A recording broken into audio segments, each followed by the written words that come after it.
મિત્રો લગ્નમાં તો મહેમાન આવશે જ. આવ્યા ને મહેમાન, તમને અલાઉ ના પાડી હતી કે ઢોલરિયાને આપણે પાટીદાર સમાજમાંથી બરખાસ્ત કરેલ છે, એની ભેગું ક્યાંય રખડવાનું નહીં. જો રખડતા દેખાણા એટલે તમારાય તપેલા ચડવાના.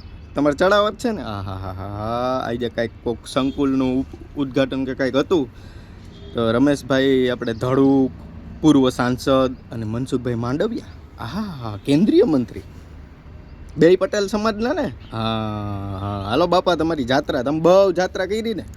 હે બાપા, બહુ જાત્રા કરી ને. તમારી બધી જાત્રાનું ફળ હું તમને દઈશ. શોખીન નથડીના. જો તમે જાત્રા તમારે કરવી, અને આપણે કેવા કહેવાય કેન્દ્રીય મંત્રી આપણે કેવા કહેવાય આપણે, હા હા મનસુખ બાપા ઓલું મેડિકલ વાળું હજી પડ્યું જ છે હો. એટલે હવે તમારો કાર્યક્રમ એટલે કહી દઉં ને હું એને ભાઈ વાહેથી ઘા કરવા વાળું નથી, ડેટ કહી દઉં કે તમારો કાર્યક્રમ થશે. એટલે હવે થાશે. જો ઉપાધિ ન કરતા તમ તારે. બહુ શોખ છે ને ઢોલરિયા ભેરો રખડવાનો, રખડો મારો બાપલિયો, રખડો, મોજ કરો અને રખડો. હાલો બાપા, હવે હું બસ બાંધું જાત્રાની, અને એમાં દવા બધી મનસુખ બાપા નાખવાના. જોયા રાખો.